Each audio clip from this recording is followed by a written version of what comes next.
특별법을 제정하는 과정에서 특히 제1야당도 국민들에게 상처를 많이 줬습니다. 저도 민주당 출신 정치인이었습니다마는 어쨌든 정치에 몸담았던 사람이건 아니건 새누리당의 그 오만방자함은 그렇다 하더라도 제1야당, 믿었던 제1야당이 보여준 협상 과정에서의 태도는 상당히 많은 실망을 줬습니다. 이제 정동영 상임 고문을 모실 텐데요. 정동영 상임 고문은 민주당이 1차 새누리당과 합의안을 했을 때 민주당 새정치연합 소속 의원들에게 전부 편지를 보내서 이 문제는 재협상하는 것이 옳겠다. 의총에서 좀 다뤄줬으면 좋겠다 하는 의견을 개진하기도 했습니다. 정동영 새정치연합 상임 고문을 모셔서 얘기 듣겠습니다.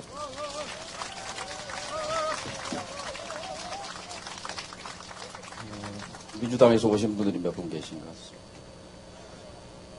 세월호 이후에 대한민국은 달라져야 한다 이렇게 모두가 다 원했고 또 공감했습니다. 그런데 4월 16일 아침 참담했던 그 충격 그날과 오늘 9월 4일 저녁 이 광화문 마당에서 우리는 과연 대한민국이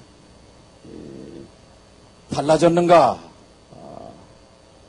회의합니다. 뭐가 달라졌습니까? 하나도 한치도 달라진 것은 없습니다. 세월호 문제는 이념의 문제가 아닙니다. 이것은 인간의 문제, 인간의 존엄의 문제입니다. 50년 발전국가를 향해서 질주해오는 과정에서 실종된 인간의 존엄, 인간이 이윤 앞에 수단이 되고 도구가 된 그 결과가 세월호 참사가 됐고, 그리고 이 세월호 참사가 여야의 구분이 있을 수 없는 문제고, 이것은 우리 사회의 온 역량으로 머리를 맞대고 정말로 대한민국이 변화해야 한다 하는 쪽으로 움직여 왔어야 할 텐데, 우리가 바라보고 있는 현실은 유족들께서 어제 그제 청와대를 향해서 걸어가면서 전경들에 막혀서 길바닥에서 왕조시대도 아닌데 청와대를 향해서 국궁사배 삼보일배를 하는 이 참담한 광경을 우리는 마주하고 있습니다. 그래서 더더욱 이 세월호 특별법 문제는 교황께서 세월호 고통 앞에 중립은 없다 이렇게 말씀하셨듯이 이 세월호 특별법 앞에 우리 국민에게는 중립은 없다 이렇게 생각합니다. 왜 특별법이 필요한가? 세월호는 100년에 한 번 있어서 안 되는 사건입니다. 큰 일이 생겼을 때 이것을 주권자인 국민이 그 진실에 대해서 보고받고 알기 위해서 두 가지 장치가 있습니다. 경찰이나 검찰 수사 말고 국회가 발동하는 국정조사권에 의한 청문회, 그리고 특별검사. 그런데 우리가 익히 봐왔듯이 어떤 청문회도 어떤 특별검사도 국민들에게 속 시원하게 진실을 밝혀준 적이 없습니다. 다 실패한 청문회였고 실패한 특검이었습니다. 그래서 100년 만에 한 번 있을까 말까 한 이 세월호 참사에 즈음해서 더더구나 사고는 날 수 있지만 사고 이후에 어떻게 그렇게 단 한 명도 못 구하고 온 국민이 텔레비전 중계로 생중계 방송을 보는 가운데 304명이 고스란히 수장되는 이 참극 앞에서 왜 정부는 없었는가, 왜 국가는 없었는가를 밝히기 위해서 청문회 갖고는 안 된다, 특검 갖고는 안 된다. 그래서 유족은 대한변협과 함께 법률가들과 함께 이 세월호 특별법을 만들어서 요구했고, 그리고 5월 16일, 5월 19일 분명히 저는 기억합니다. 박근혜 대통령은 유족을 만난 자리에서 유족들의 의견을 항상 수렴할 것이고 의견을 반영할 것이고 그리고 여한이 없도록 할 것이고 특별법을 만들도록 제안하겠다. 우리 온 국민이 기억합니다. 그런데 특별법을 만들겠다고 제안하겠다던 대통령의 약속은 어디 갔습니까? 대통령은 세월호 진실로부터 탈출했습니다. 이준석 선장이 세월호에서 탈출해서 304명을 수장시켰듯이 이 세월호 특별법 국면에서 박근혜 대통령이 탈출한 것, 도피한 것, 이것이 핵심이다. 저는 그렇게 생각합니다.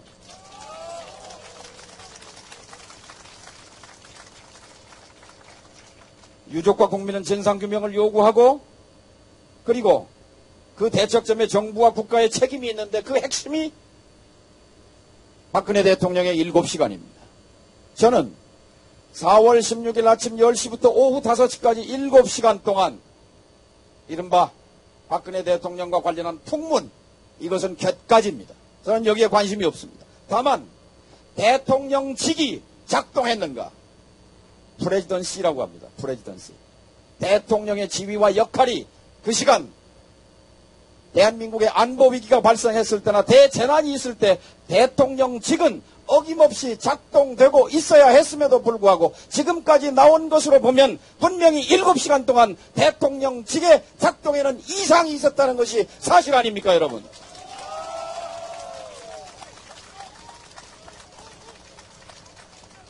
그래서 지금 새누리당이 막무가내식으로 나오는 배경에는 진상조사의 초점이 대통령의 7시간에 맞춰지는 것, 정부와 국가, 특히 청와대에 맞춰주는 것을 두려워하는 이 두려움이 이 특별법을 무산시키고 또 외면하고 도피하는 그 핵심이라고 봅니다. 따라서 이 싸움은 쉽지 않은 싸움입니다. 박근혜 대통령은 이것을 용납할 수 없을 것입니다. 조사의 칼끝이 자기의 무능과 무책임으로 향하는 것을 아마 어떻게든 회피하고자 할 것입니다. 그렇기 때문에 바로 여기서 안타깝게도 실종된 제1야당의 존재감, 이것이 저도 아까 우리 정범구 의원님은 이제 당적이 없다고 말씀을 하셨습니다만, 저나 우리 정범구 의원님 참 전 당원의 한 사람으로서 사과를 드립니다.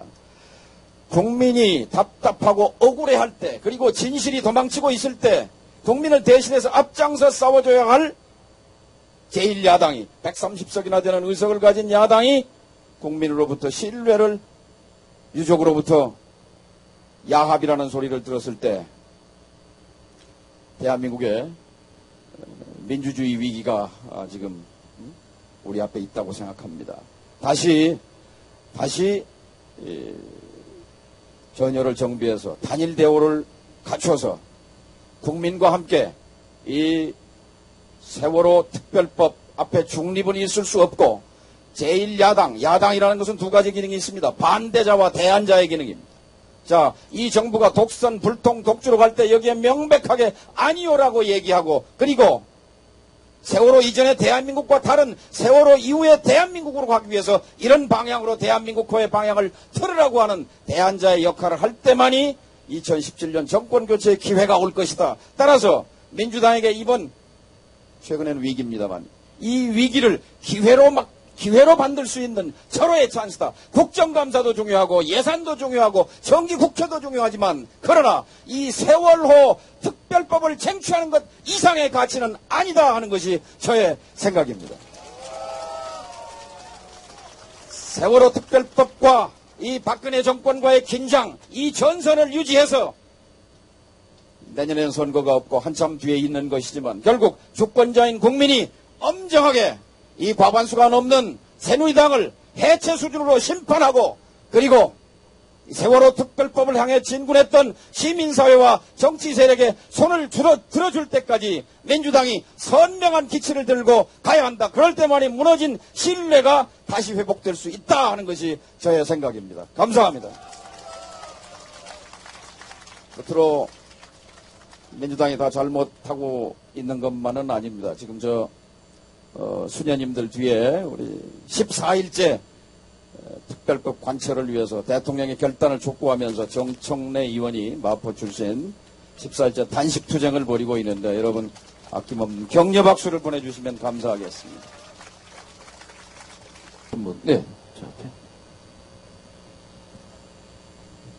네, 저는 개인 택시를 하는 김민국이라는 사람인데요.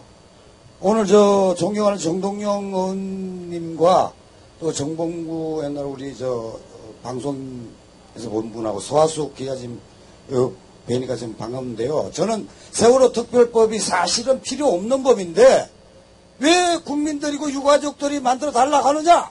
검찰이 그동안에 보여준 국민한테 신뢰를 잃었기 때문에 검찰이 해야 할 일을 하지 못하기 때문에 국민들이 나서서 유가족들이 단식을 하고 여기 국회에서 일을 할 분이 며칠간이나 여기서 정청래 의원이 단식하고 있지 않습니까? 특별법 사실 필요 없습니다. 검찰이 신뢰하지 못하니까 이 특별법 필요한 겁니다. 검찰이 무슨 법을 어겼다 무슨 이런 거 어려운 거 몰라요. 택시기사니까. 그러나 그동안에 보여온 특별검사 무슨 이런 거 다 봐왔지만 하나도 제대로 된 게 없어요. 그러니까 유가족들은 어떻게 검찰을 믿고 이 세월호 이 참사를 맡기겠습니까? 저는 그래서 반드시 세월호 특별법은 필요하다. 저는 이렇게 말씀드리고 있습니다. 예, 고맙습니다. 김 선생님이라고 그러셨나요?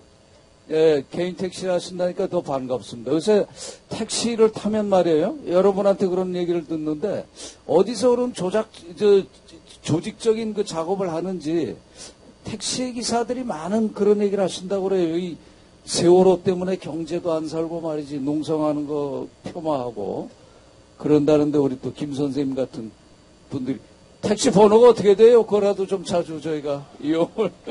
고맙습니다. 네. 자, 이제 마지막으로 오늘 새정치연합에 대한 이야기도 많이 나왔는데 새정치연합 정동영 상임고문 얘기를 들어보겠습니다. 예, 아까 어르신께서 사표 내고 싸워라. 또 대학생 한 분은 미온적이다.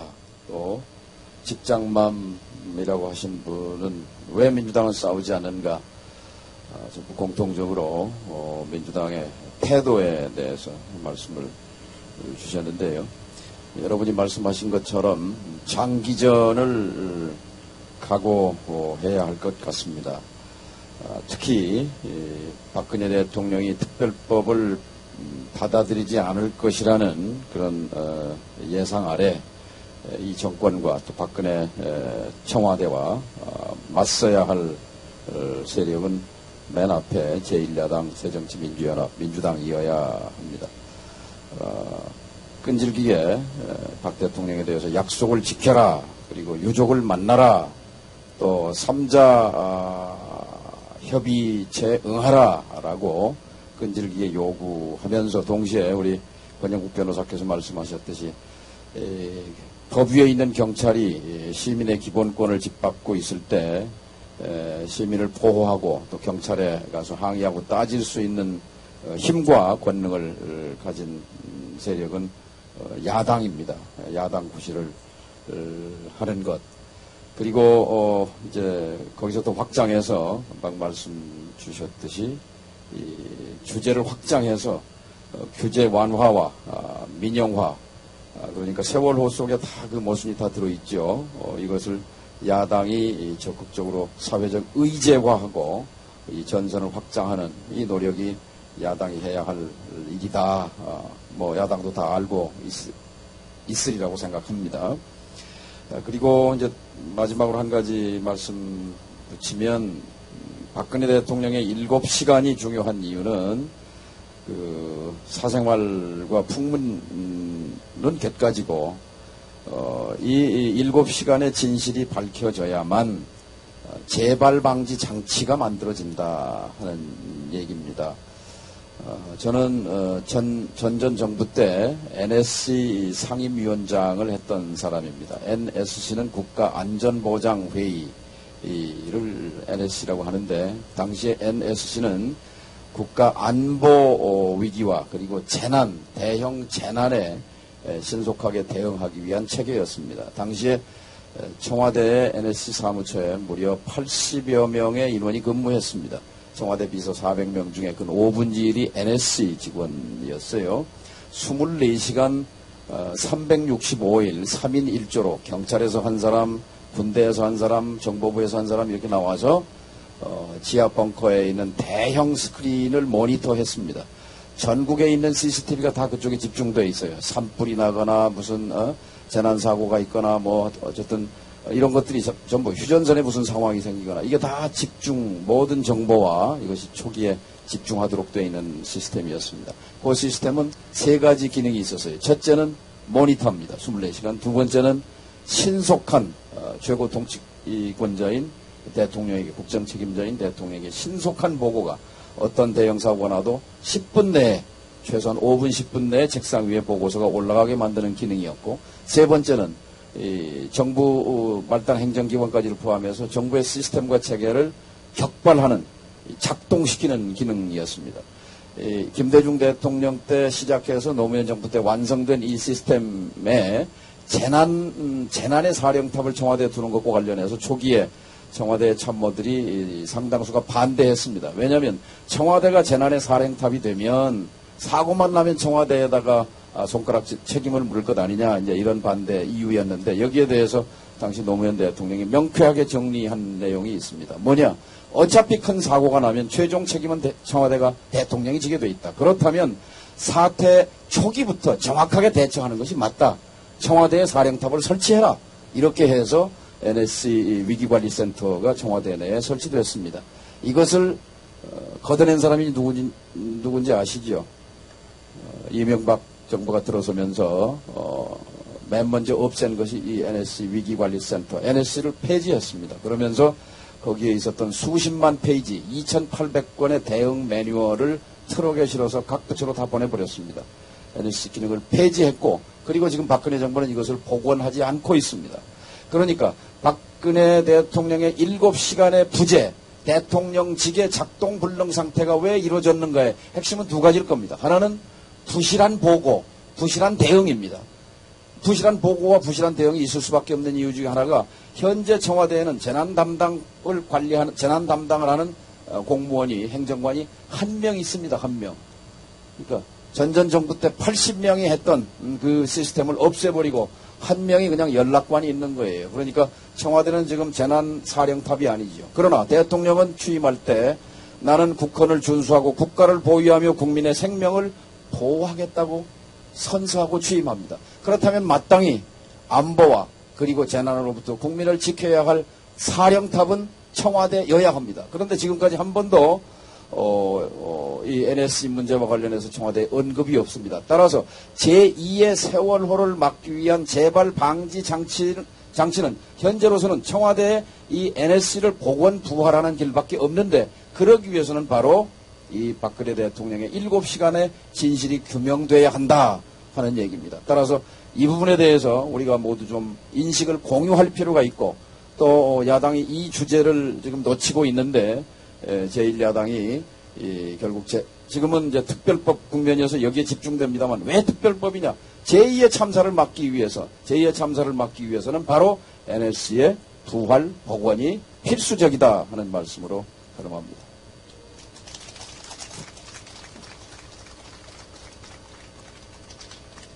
네, 고맙습니다.